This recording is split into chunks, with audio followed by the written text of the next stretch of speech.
everyone. I'm Carlota Pico from the Content Mix, and I'm excited to be here today with Dimple Vijaykumar, who is Global Social Media Manager at UNHCR, which is the UN Refugee Agency. And she has over 5 years of experience in marketing and communications. Dimple, welcome to the Content Mix, and thank you so much for joining us today. So glad to be here. Thanks for having me.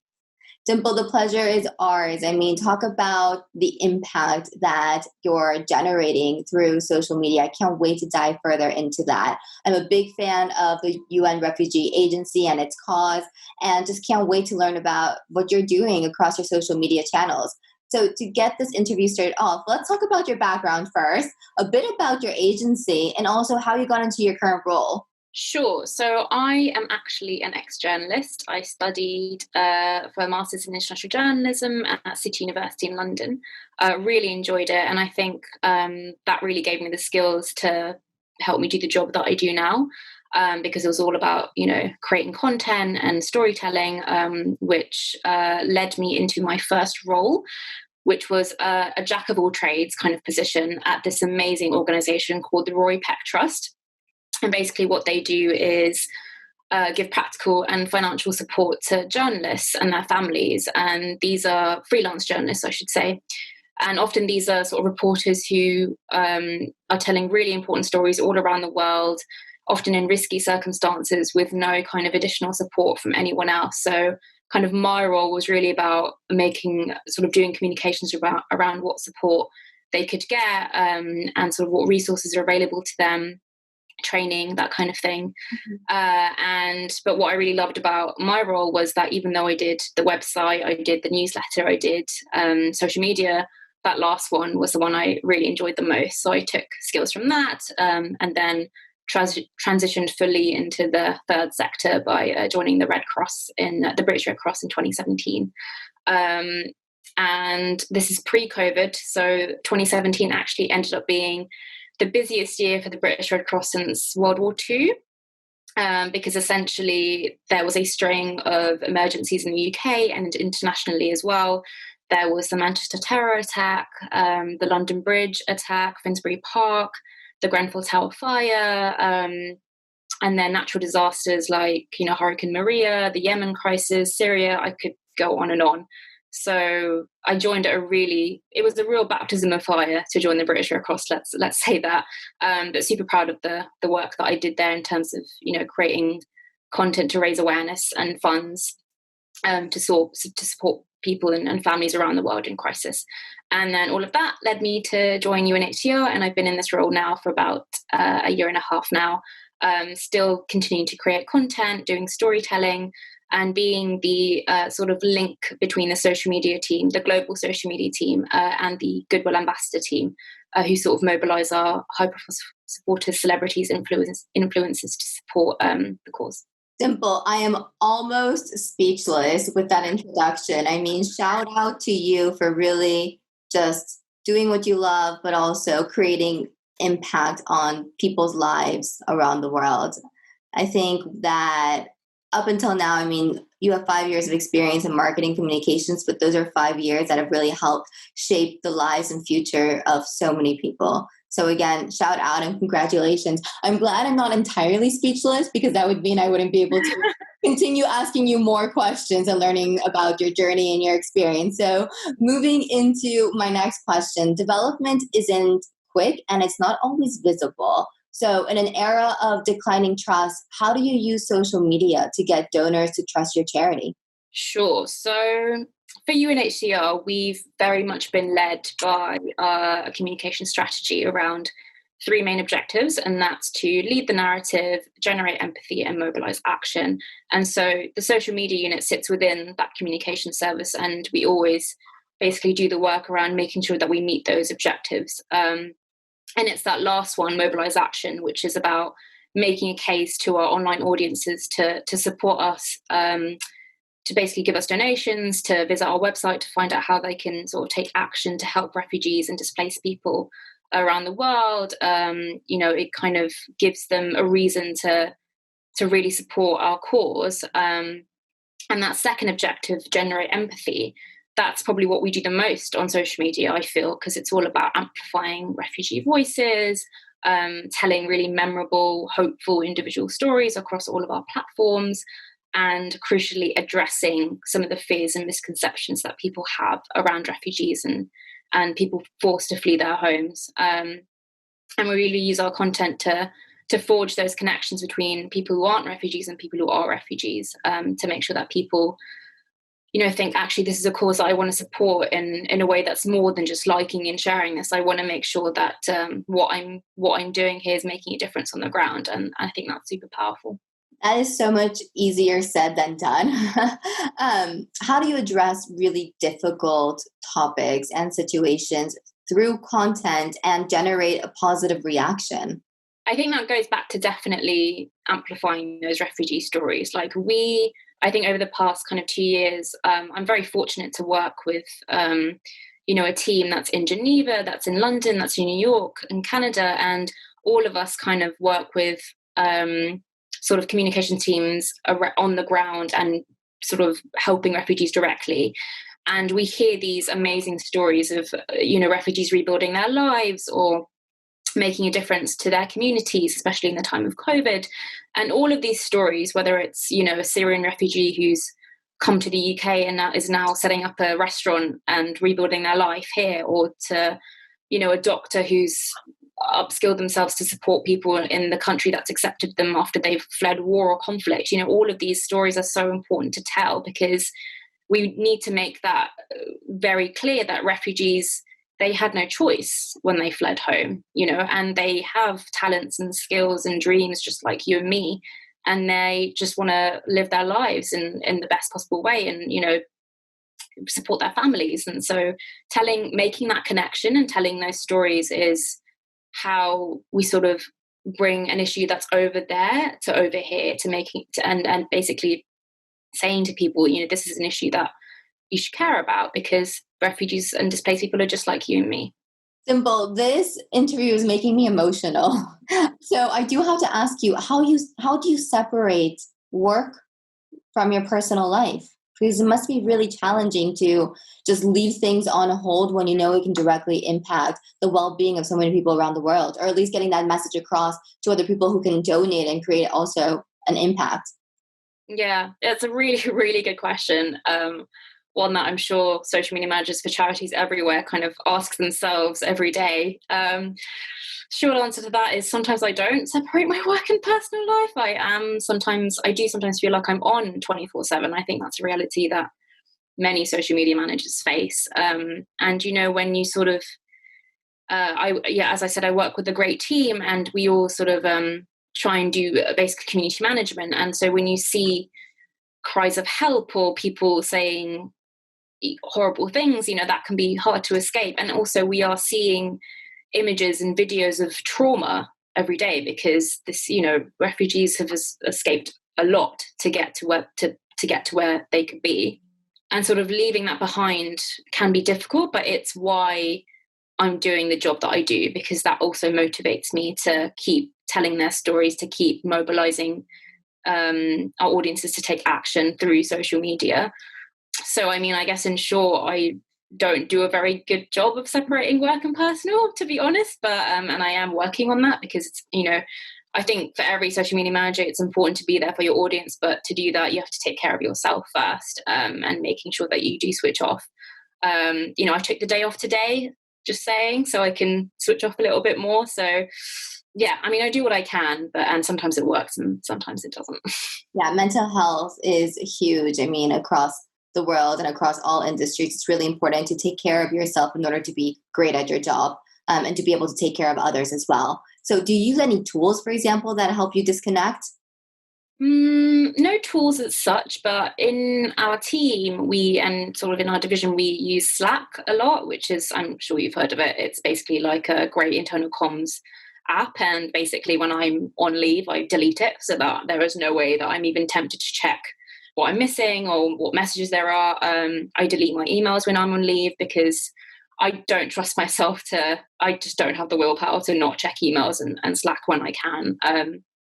So really, it's not really a tool. It's more taking myself removing any temptations to check anything that I could quickly do, because I think with social media you can kind of do your job anywhere really, as long as you have good internet, and depending on sort of what you're working on. So it's very easy to slip into the habit of quickly checking your emails or quickly checking texts or whatever. So I just try and completely remove myself, and I would say that's my coping mechanism. Okay, I'm very much like yourself as well. I was off yesterday and I muted my Slack because if not, I know I'm just going to respond. And I did check my email, but I didn't respond. So I feel like that's an improvement. But of course, I don't work for a refugee displacement agency. And I work for a communications agency, and it's much easier to remove myself from work because it's not life or death for anyone, really. Okay, getting back into your day-to-day job, why is allocating part of an NGO's budget to social media important? Such a good question. And it's something that I remember seeing a lot of in my previous job. So I work for a global agency now, but I used to work for a UK charity. And we would always get questions and comments from people saying, what are you even being paid to do? Like, I can't, look at the social media manager. Like, why are you putting out this video? Why are you putting out this picture? Like, we would always get comments like that, and it was hard to take. And I will say, social media has the power to change lives, and that's just a fact. I mean, a simple video with a call to action can really make a difference to the work of an NGO, because it not only raises awareness, but it can really change someone's mind on why they should support a cause that they haven't thought about before. And I feel like over the past couple of years, I've noticed that people don't really support charities as such. They support causes. So when I think of something like homelessness, I don't think of a particular charity. I just think of it as a cause. And I think, what NGO am I going to support that will help that cause? And so the first thing I do is look at their social media. How are they using it to basically raise awareness of the cause? Are they being really transparent about how they use their funds? Like, for example, I'm sure you've seen these videos that say, £15 can bring you X, Y, and Z, or £20 can get this. And I think it's important to be really transparent with their audiences about where their donations are going. So I think that's really an effective way to basically justify why social media is so important, because it's not only a way to sort of mobilize action, but it's a way to just raise awareness of the cause, essentially. Absolutely. I mean, the same thing goes for private companies, right? They also use social media in order to generate interest in their brand, and also to hopefully attract new clients to their company as well. So in your case, when it comes to NGOs, you're using social media to attract new donations, and also to build brand awareness, right? Or in this case, cause awareness. Absolutely, yeah. I think cause awareness and brand awareness is so important these days, because as you say, it's all about trust. If I don't trust an NGO to be doing something, I just won't support them. Or else if I'm seeing consistently through what other communications they're doing that they're being open and honest about where funds are going, and sort of why they work the way that they do, and sort of they are actively responding to comments and saying, actually, sir, madam, that's not true, this is what we're doing, and having that open line of communication, I think that's really important. Okay, Dimple, you are leading me into my next question. So trust is very hard to build, but extremely easy to destroy. How do you respond to the haters of this world who respond negatively to your content? And there are a lot of haters out there, let me tell you. I mean, yeah, it's such a difficult climate that we're working in right now, isn't it?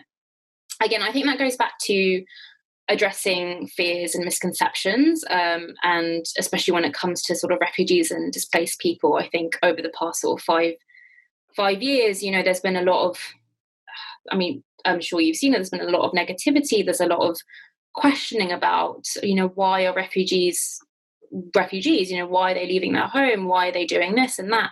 And I think it just goes back to saying, to make that human connection between someone who is a refugee and someone who isn't. And I think that can be so, so, so powerful, even through a screen.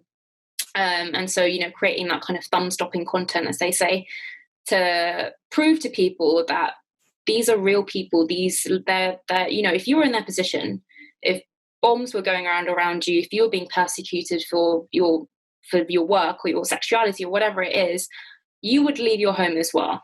And so making that point consistently is really important for us, and sort of again making that connection is really really central to all of our content, but also making, not just saying to people it's all bad, but like giving a message of hope and sort of telling individual stories of hope, of resilience as well.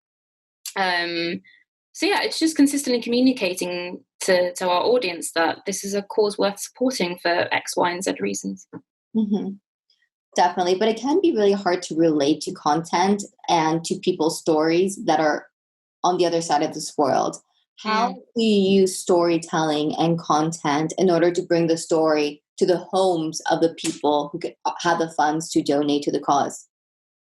I think with that, we kind of do it in a couple of ways. I think, I'm sure you've seen the kind of rise of social video, and sort of these really quick digestible stories that people can take in. And we kind of put those stories together, not just in one country, but all around the world. So people can say, oh, actually, I didn't know that there's refugees in my local community who are doing this, that, and the other. They're selling their products, they're setting up a business, they've joined the health service, and they're actually helping us save lives. And so I think bringing that issue from there to here, even if we don't realize it, like refugees and displaced people and immigrants in general, like, are pivotal to a lot of the services that we use, and we just may not see it. So I think we at UNHCR, we have amazing colleagues all around the world who help the global social media team tell those stories and tell it in a way that is the most compelling that we can make it, whether it is a quick social video, whether it's having a refugee take over our Instagram account to give snapshots of their life and what they're doing and what they're working on, so those kind of takeovers, or whether it's kind of asking one of our Goodwill ambassadors to meet with a refugee so that their audience is then exposed to the cause.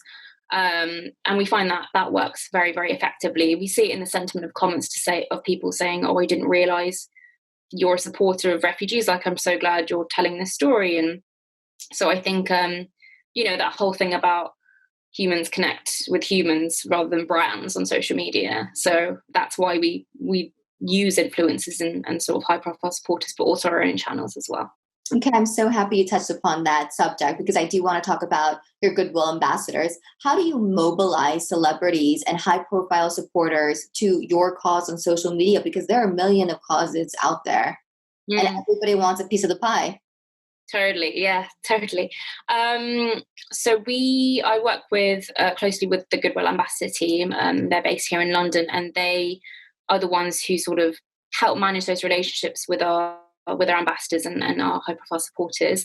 And I basically help shape what kind of the content strategy around what they can put out on their social media channels to mobilize their audiences, because we can give them a nice picture to post or a video that we want them to share about a particular issue, whether it is refugees or statelessness or being displaced in general, but really their audiences are going to want to find out more about that through the Goodwill ambassador. So pre-COVID, we would take them on trips to the field to see our work firsthand, because that is going to be the most powerful way of getting them on board with the cause, basically. So that's very much the work of the Goodwill ambassador team. But I sort of help shape stories that come out of that trip. So, for example, last year I went to Kenya with my colleague Claire, along with our Goodwill ambassador Kristen Davis, and she's seen our work a lot, but from that she got to meet refugee artisans who are making these beautiful dresses and selling that on to create a living for them after they've escaped so much. And we sort of made those videos to go on our social media platforms, but also we gave her to post, and then she did a takeover on Instagram as well to speak directly to our audience. So I think having that direct kind of contact and direct sort of the personality really saying to their audience, I'm supporting X, Y, and Z, please join me. I think that's very, very powerful. Dimple, I love how you're humanizing all of these stories and your cause in particular. It's extremely powerful to see content that generates emotion, but that is done in such a way where it's a human to human interaction. You can directly relate with the content that you're reading on social media, and you're feeling emotions through that content. I think it's extremely powerful, your creativity behind what you're posting. So congratulations again. Okay. Thank you. I will say it's not just me. I have a wonderful team behind me. So my manager and everyone in our team, we work super hard. So it's not a one person job. It's very much a team effort. So yeah. I'm sure your team will very much appreciate that shout out as well. Definitely. Metrics do vary from company to company, but when it comes to social media for an NGO of your size in particular, how are you measuring the impact of your online campaigns? Definitely. So I think for me in particular, it comes to, we kind of do the standard where, we think about engagements, engagement rate, views, reach, impressions, all of that, all of those vanity metrics are super important. But I think, it comes down to what I would say is like conversation rate, amplification rate. So that, how are people sharing your content or talking about your content that's not on your channels, if that makes sense. Like, why is someone sharing it but not commenting on it? And then conversion rate. So, if we ask people to do two things, sometimes it's kind of hard to ask someone to watch and click on this link, if that makes sense. You kind of need to, we're still doing testing on kind of what works and what doesn't, but I think, everyone kind of tests all the time what content is working, what isn't working. But I think for us in particular, it depends on the campaign. So sometimes it can be watch and share, or it'll be watch and donate, or just donate. I think you really have to tailor the metrics and the KPIs to the aims and the objectives of the campaigns that you're doing, because sometimes it can be, to raise funds and appeal, but then that is kind of like the last step in that ladder of engagement, because you can't, if someone is seeing your content for the first time, it might inspire them, but it doesn't mean they're going to donate. But then if they keep seeing content which inspires them, then eventually they might be persuaded to donate. So it's about getting on that ladder of supporter engagement. I don't know if that answered your question, but so vanity metrics, but I would say conversation rate, amplification rate, and conversion rate probably. Okay, walk me through the channels that you're currently on. So we're on Facebook, Twitter, Instagram, LinkedIn, and TikTok. TikTok. Okay, very interesting. Talk to me about your strategy on TikTok then. I would have never thought that a refugee displacement agency is using TikTok to help them pursue their different...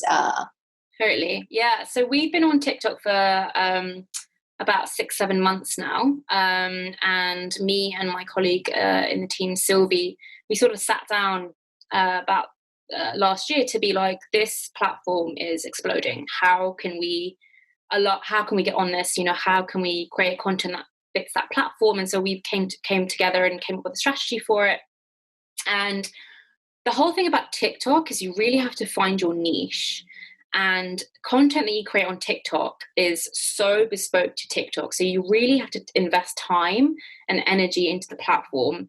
And we did, and it has paid dividends for us. And we just reached 1 million followers maybe a week ago. So we invested a lot of resource into it, and it has paid off. And our main thing was, it's mainly for younger audiences on TikTok. So how can we expose them to UNHCR and the refugee cause? They might not be able to donate just yet, but if they get, exposed to, if they, brand awareness is increased amongst these younger audiences, then they'll keep that in mind and come back and support us. So what we do on TikTok is quite, in the first 3-4 months, we were again testing and learning, but now we realize, it's inspiring stories. It's like quirky stories of hope, or it's I would really say it's inspiring stories that's really kind of done it for us. And I remember, so we just finished our World Refugee Day campaign, which is kind of our biggest commerce moment of the year. And we put together this hero film, and it was all about how refugees were helping communities in the time of COVID.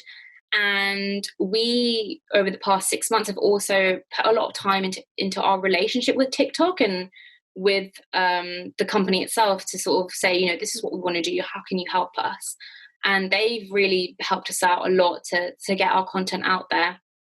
And, you know, on the platform itself, our hero film for World Refugee Day has 14 million views, which is something that we would never have dreamed of on another platform. So yeah, I mean, it took a lot of work, a lot of trying and learning and seeing what is successful and what isn't. But I feel like we've got a pretty good formula now for TikTok. And yeah, again, it was a massive team effort and a lot of effort into the relationship with TikTok as well. Dimple, I do have to admit, this is one of my favorite interviews until now. I mean, I am so inspired by your story and I love your cause. And I wish we could be on the record for a million more hours because I have so many questions left.